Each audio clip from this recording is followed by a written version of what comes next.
Good morning, जय हिंद।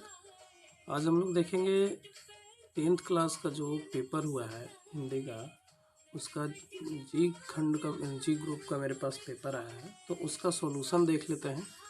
क्या question था, ऑब्जेक्टिव जितना भी क्वेश्चन है उसका सारा आंसर की हम दे देते हैं। आप लोग मिला सकते हैं उसमें कितना सही है कितना गलत है, उसका ऑब्जेक्टिव देख लेते हैं। तो पहला क्वेश्चन से हम लोग चलेंगे। पहला क्वेश्चन, निम्नलिखित को अशुद्ध करना है। निम्नलिखित को अशुद्ध करना है। निम्नलिखित में कौन सा अशुद्ध शब्द है, इसमें चुनना है। तो इसमें अशुद्ध शब्द है दुष्कर। दुष्कर दुष्कर में मूर्धनी सा होता है, दु धनी श कर। दुष्कर में मूर्धनी सा होता है तो अशुद्ध है दुष्कर। दोष का विशेषण हो जाएगा दूषित। दोष का विशेषण हो जाएगा दूषित। नेह शब्द का विशेषण क्या होता है? नेह शब्द का विशेषण होता है नेही। तामस का पर्यवाची शब्द क्या होता है? तामस का पर्यवाची शब्द होता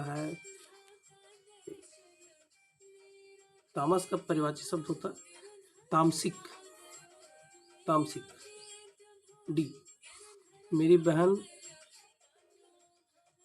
स्वाति अपनी सहेली के घर गई, यह किस वाक्य के उदाहरण है? मेरी बहन स्वाति अपने सहेली के घर गई किस वाक्य का उदाहरण है? तो सरल वाक्य का उदाहरण है। ये सरल वाक्य का उदाहरण है क्योंकि इसमें एक ही क्रिया गई है और एक ही विचार व्यक्त किया गया है।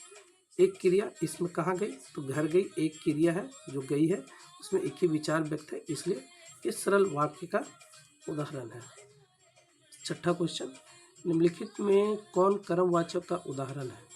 कर्मवाचक का उदाहरण, इसमें कर्मवाचक का उदाहरण है संगीता द्वारा रोटी पकाई। कर्मवाचक।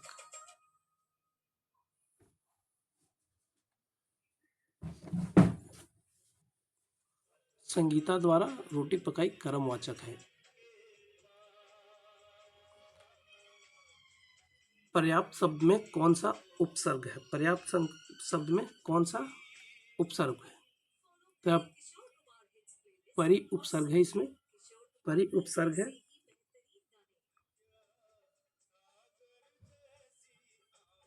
जिसका अर्थ होता है पूरा। परि का अर्थ होता है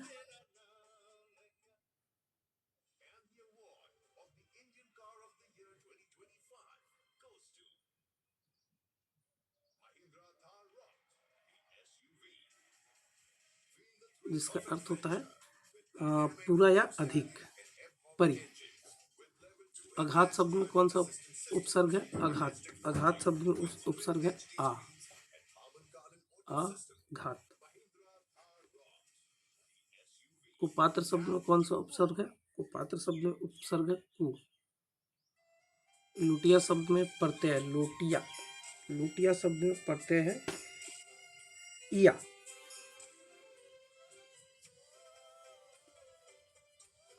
इया। इसमें दो है, एक है बड़ी ई और एक छोटी ई के साथ है। तो बड़ी ई इया और उपसर्ग है इसमें।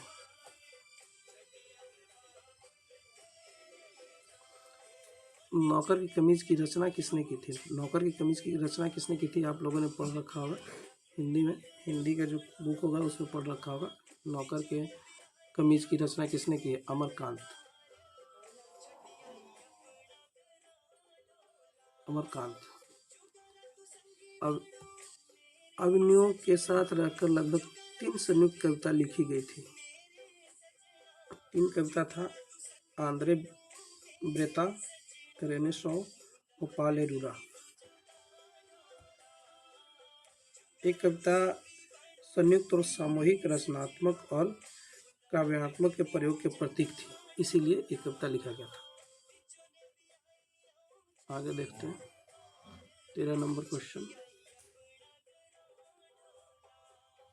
13 नंबर क्वेश्चन कह रहा है पंडित बिरजू महाजन ने गंडा किससे बंधवाया था? तो अम्मा से। किससे बनवाया था? अम्मा से।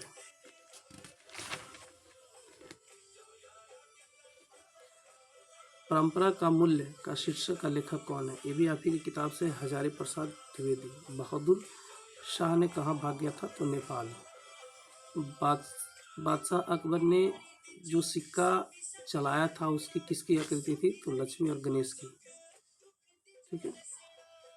प्राणी शास्त्रियों का ऐसा अनुमान है कि मनुष्य का अनावश्यक अंग उसी प्रकार झड़ गया जिस प्रकार उसकी कुछ झड़ गई। किस पाठ की पंक्ति है? नाखून क्यों बढ़ते हैं? नाखून क्यों बढ़ते हैं? मैक्स मूलर किस रचना का जर्मन भाषा का पदानुवाद किया गया है? तो मेघदूत का। नेक्स्ट क्वेश्चन है आपका, मैक्स मूलर किस रचना का भाषा का पदानुवाद किया गया है? तो मेघदूत का किया गया है। हिंदी में मेरा हाथ तंग है, उतना हिंदी के बारे में हमको जानकारी नहीं, हिंदी व्याकरण के बारे में। हम मैथ के बारे में आपको ये करा सकते हैं, लेकिन फिर भी चलिए किसी तरह हम आपको इसका दे देते हैं। जो भी ऑब्जेक्टिव का है, सिर्फ ऑब्जेक्टिव का रहेगा। जितना भी 10th का पेपर होगा सारे का ऑब्जेक्टिव अगले दिन आपको मिल जाएगा। आप उसको मिला सकते हैं, कितना सही है कितना गलत है, ऑब्जेक्टिव में कितना नंबर आ रहा है, तो कोई दिक्कत नहीं है, हम आपको दे देंगे। ऑब्जेक्टिव सिर्फ आपको मिल जाएगा यहाँ से। आपका आइए ऑब्जेक्टिव चेक कीजिए, ऑब्जेक्टिव को देख लीजिए, ऑब्जेक्टिव आपको मिल जाएगा। ये हिंदी का है। आज पेपर है मैथ का, तो मैथ वाला कल दे देंगे। कल हिंदी का पेपर था 17 को, तो आज हमने इसको कर दिया। आज देख लीजिए, बाकी कल हम देख लेंगे। तो निम्नलिखित वाक्यों में अकर्मक क्रिया कौन है? निम्नलिखित वाक्यों में अकर्मक क्रिया कौन है? तो निम्नलिखित वाक्यों में अकर्मक क्रिया है प्रेमा सोती है।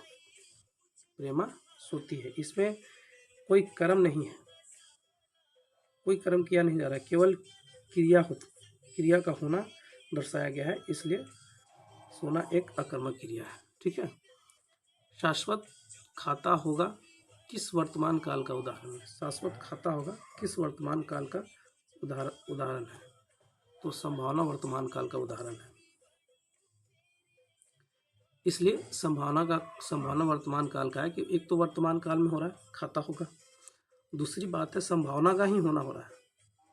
ठीक है, तो संभावना वर्तमान काल है।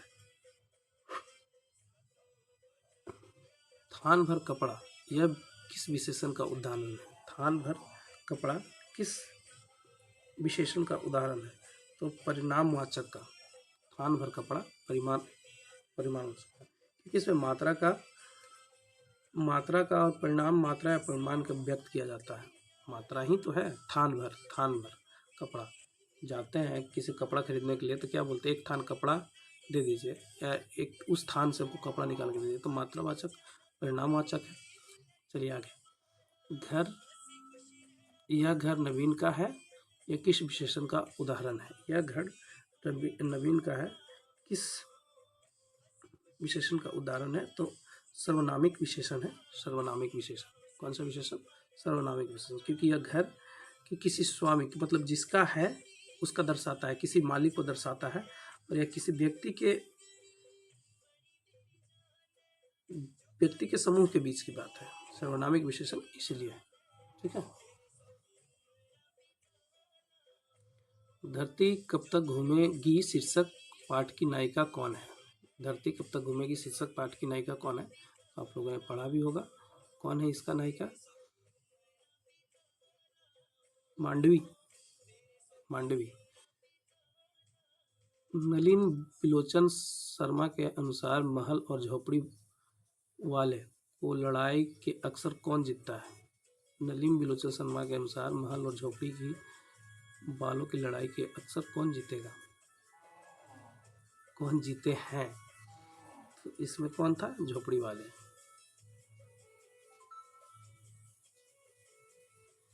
चलिए अब नेक्स्ट देखते हैं। नेक्स्ट में क्या है?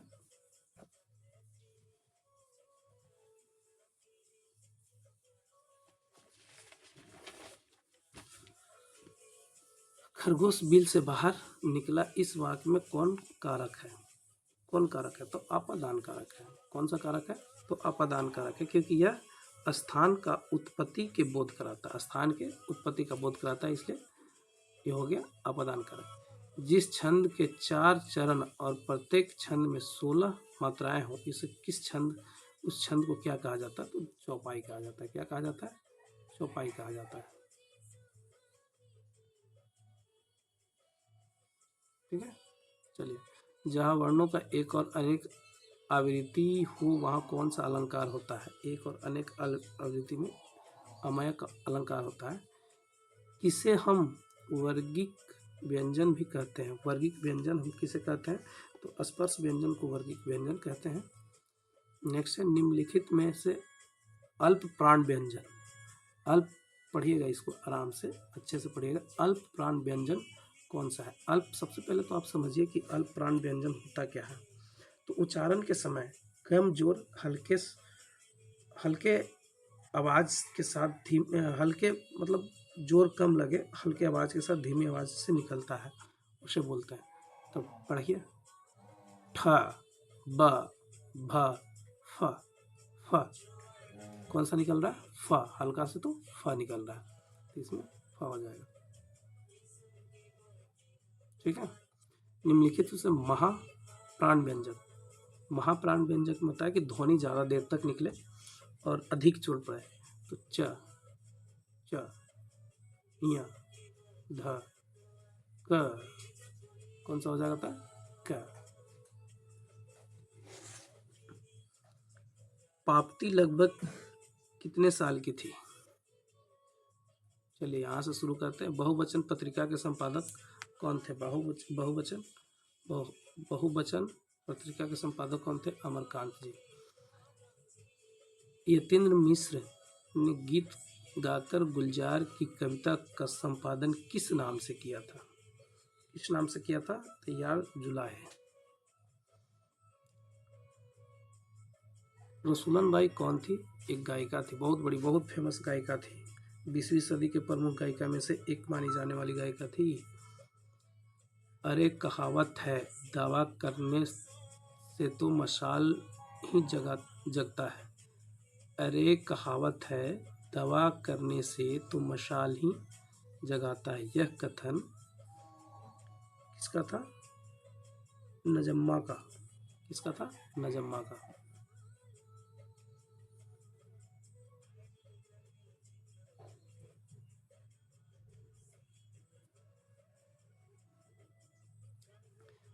माँ जी के पास आंगन में बैठकर मांगा क्या खाती थी?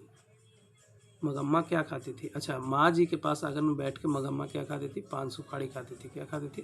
पान सुपारी। हाँ, पान सुपारी खाती थी। शहर अब किसके संभावना की रचना है? शहर अब किसके संभावना की रचना है? तो वाजपेयी की रचना की संभावना है। किसकी रचना की संभावना? आलोक वाजपेयी की। निम्नलिखित में से किस पाठ की बिंधा निबंध है? तो नाखून क्यों बढ़ता है, the custom of India magazine, Bhimrao Ambedkar ने लिखा था। जिसे नहीं जीता जा सकता उसे अजय बोला जाता है। जिसका तेज निकल गया उसे निस्तेज कहा जाता है। कायर शब्द का विलोम शब्द निडर होता है। निम्नलिखित में कौन सा वाक्य शुद्ध है? तो राम को पुस्तक पढ़ना चाहिए, हम लोगों को नाके कट गई, नाके नहीं होगा, नाक कट गई होता है, तो राम पढ़ना चाहिए, सही है। घर का परिभाषित शब्द के होता है। सरस्वती का परिभाषित शब्द बागीचा होता है। पुष्प का परिभाषित शब्द प्रसून होता है। जंगल शब्द का विलोम होता है अस्थवार, और ज्योति शब्द का विलोम होता है तम। और देख लेते हैं इसमें क्या है। ज्योति शब्द का होता है विलोम तम। 50वां क्वेश्चन देखते हैं अब। 50वां क्वेश्चन में निम्नलिखित में से कौन सा शुद्ध शब्द है? तो वाहिनी शुद्ध शब्द है। वाहिनी, अरे हमने पहले से ही टिक लगा रखा है। सुमित्रानंद पंत की बाद की कविता कौन है? छायावाद। हिरोशिमा शीर्षक का पाठ के रचनाकार कौन है? तो बिंडेरा डंगाल। निम्नलिखित में से कौन सा आदिवासी लोक कविता का अनुवाद किया है? बीरेशन डंगवाल। नेमंत शब्द का अर्थ क्या है? ईश्वर का देन। नेमंत शब्द का अर्थ होता है ईश्वर का देन। और उदात्त शब्द का अर्थ होता है उन्नत। उदात्त शब्द का अर्थ क्या होता है? उन्नत। ठीक है, उन्नत पर टिक लगा हुआ है। सयापन शब्द का अर्थ होता है चतुराई, नहीं बोलते हैं बहुत सियाना है रे तू, बहुत सियाना बन रहा है तू, तो सयापन शब्द का अर्थ होता है चतुराई। गुरु नानक किस मुगल साम्राज्य से मुलाकात किए थे? तो अकबर से किए थे। गुरु नानक अकबर से मुलाकात किए थे। हटक मैं देखूं भरा बसे अंग्रेजी माल, कविता पंक्ति के कवि हैं आगे। हस्तलिपि किसे कहते हैं? तो हाथ से जो लिखा होता है वो हस्तलिपि कहते हैं। साक्षी या साक्षी शब्द का अर्थ होता है गवाही, नहीं बोलते हैं कोर्ट में क्या होता है? साक्षी है कोई, इसका गवाह है कोई। निम्नलिखित में से कौन पंचमा अक्षर? पंचमा अक्षर का मतलब होता है पांचवा, अंतिम का अक्षर होता है कका गगा अंगा का मतलब अड़ा होता है। तो इसमें से चुन लीजिए कौन सा है। छ है नहीं, त है नहीं, श नहीं है, तो अड़ा हो गया। ट्वैगी ना होता है जिसको बोलते हैं वो अड़ा हो गया। ये पंचमा अक्षर है। चलिए आगे देखते हैं नेक्स्ट क्वेश्चन में क्या है। आगे क्या है? जो मिला हम उसको बना दिए भाई, कितना गलत कितना सही आप मिला लीजिए इसमें से कौन कौन कितना बनाए हैं, कौन कितना है। अब देखिए संधि विच्छेद है। संधि विच्छेद में त्र किन वर्णों से मिल के बना है? तो आधा त और रा से मिल के बनता है, त्र होता है। दीर्घ स्वर कौन है? दीर्घ स्वर बड़ी ई दीर्घ स्वर है, ऐसे ही पता लग रहा है। ऊ का उच्चारण स्थान क्या है? ऊ का उच्चारण स्थान कंठ है। निम्नलिखित में से उष्म व्यंजन कौन है? तो मूर्धनी सा उष्म व्यंजन होता है। ठीक है, चलिए आगे चलिए। जप्पू जी किसकी रचना है? गुरु नानक जी की रचना है जी। जप्पू जी किसकी रचना है? गुरु नानक जी की रचना है। रसखान किस छंद से सिद्ध थे? तो सवैया। किस छंद से थे? सेवैया से। नारायण शब्द का संधि विच्छेद क्या होता है? नार नर नार जोड़ आयान, नार जोड़ आयान। उप इच्छा पदों का संधि किसकी संधि है? तो उपिच्छा का। किसकी है? उपिच्छा का। निम्नलिखित में से कौन सा शब्द विसर्ग संधि का उदाहरण है? विसर्ग संधि का उदाहरण क्या है? उल्लंघन। क्या है? उल्लंघन। उल्लंघन किसका है? तो विसर्ग संधि का उदाहरण है। ठीक है, यहाँ तक कितने लोगों का कितने क्वेश्चन सही हुआ है? सुमित्रानंद पंत की माता के नाम क्या था? तो आनंदीबाई। सुमित्रानंद पंत की माता का नाम क्या था? आनंदीबाई। घनानंद किस भाषा में लिखे थे? घनानंद किस भाषा में लिखे थे? ब्रज भाषा में। किस भाषा में लिखे थे? ब्रज भाषा में। किसने जीर्ण जनपद नामक एक काव्य लिखी? किसने जीर्ण जनपद नामक एक काव्य लिखी थी? तो बद्रीनाथ चौधरी फिल्मन ने। ठीक है, आगे तद्धित शब्द विच्छेद क्या हो जाएगा? तत्जोड़ हित। तत्जोड़ हित। राह खर्च का समास विग्रह क्या होगा? राह शब्द का समास विग्रह राह में खर्च। राह में खर्च। राह में खर्च यह तत्पुरुष समास का उदाहरण है। ठीक है, राह मतलब यात्रा और व्यय दोनों हो रहा है। यात्रा और व्यय दोनों हो रहा है, मिलकर यात्रा कर रहा है, खर्च के साथ यात्रा हो रहा है, दोनों ही तत्पुरुष समास का है, इसका ध्यान रखिएगा। राह में खर्च। शरणागत शब्द में कौन सा समास है? शरणागत शब्द में कर्म तत्पुरुष समास है। कौन सा है? कर्म तत्पुरुष समास है। समक्ष शब्द किस समास का उदाहरण है? कौन सा? समक्ष। अभिव्यक्ति समास का उदाहरण है समक्ष। चलिए आगे देखते हैं। दोपहर शब्द किस समास का उदाहरण है? दोपहर शब्द किस समास का उदाहरण है? तो द्विगुण समास। दोपहर, दो पहर है, इसमें द्विगुण समास के उदाहरण है। चलिए, गर्दन पर सवार होना मुहावरा का अर्थ क्या है? गर्दन पर सवार होना का मुहावरा क्या बोलते हैं? पैर कपार पर सवार है, गर्दन पर सवार है, पीछे पीछे चल रहा है, पीछा नहीं छोड़ रहा है। तो आगे देखिए, नेक्स्ट है 80 नंबर क्वेश्चन। इसमें क्या है? होनहार बीरवान के होकर चिकने पात के लोकोक्ति का अर्थ क्या है? होनहार वीरवान के होत चिकने पात। लोकोक्ति का अर्थ है होनहार के लक्षण पहले से ही दिखाई पड़ने लगते हैं। होनहार के लक्षण पहले से ही दिखाई पड़ने लगते हैं। इसके बारे में हमको भी पता नहीं था जी, हम भी कहीं से खोजे हैं। फुफेरा शब्द में कौन सा प्रत्यय है? फुफेरा शब्द में प्रत्यय कौन सा है? तो रा। ठीक है, जो प्रत्यय किसको बोलते हैं? जो शब्द में अंत में जुटता है। तो फुफेरा शब्द का प्रत्यय कौन हो गया? रा। पढ़ाकू शब्द में कौन सा प्रत्यय है? पढ़ाकू शब्द में प्रत्यय कौन सा है? पढ़ाकू, कू, पढ़ाकू। मानवता किस शब्द का उदाहरण है? मानवता को शब्द का उदाहरण किस शब्द का उदाहरण है? तो औद्योगिक शब्द का। खलिहान किस शब्द का उदाहरण है? खलिहान, तो खलिहान हो जाएगा देशज का। देशज है ना, खलिहान हम लोग गाँव भाषा बोलते हैं ना, देसी भाषा में बोलते हैं, तो खलिहान किसका हो जाएगा? देशज शब्द का हो जाएगा उदाहरण। चलिए, खटास किस संज्ञा का उदाहरण है? खटास, खटास है भाववाचक का। इसमें क्या, खटास से, खट्टापन से क्या भाव का प्रकट होता है ना, तो भाववाचक संज्ञा का होगा। निम्नलिखित में से कौन सा व्यक्तिवाचक संज्ञा है? व्यक्तिवाचक संज्ञा कौन है जी? कढ़ाई, पारिजात, दाल या दानव? दानव, व्यक्ति दानव होता है। सांप शब्द का स्त्रीलिंग क्या होता है? सांप शब्द का स्त्रीलिंग हो जाएगा सापिन। सापिन क्या हो जाएगा? सापिन।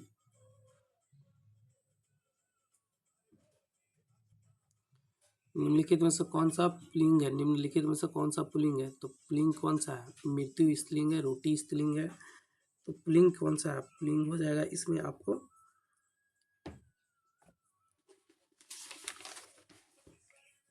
विवाह जो है पुल्लिंग है। क्या है? विवाह पुल्लिंग है। हिंदी में कुल कितने स्वर्णमाला होता है? हिंदी में स्वर्णमाला होता है, कितने होता है? 6। हिंदी में कितने स्वर्णमाला होता है? 6।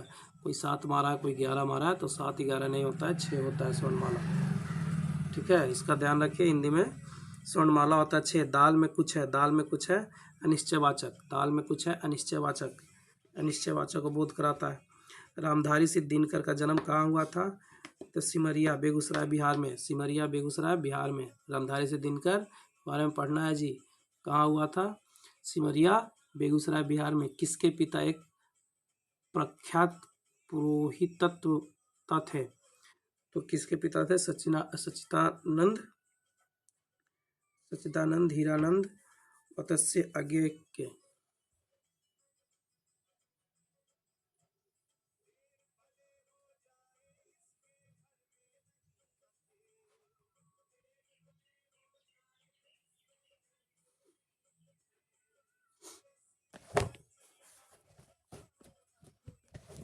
एक ब्रिज की हत्या शीर्षक कविता कौन है? एक ब्रिज की हत्या, एक ब्रिज की हत्या शीर्षक कविता के कवि कौन है? एक ब्रिज की हत्या शीर्षक कौन है?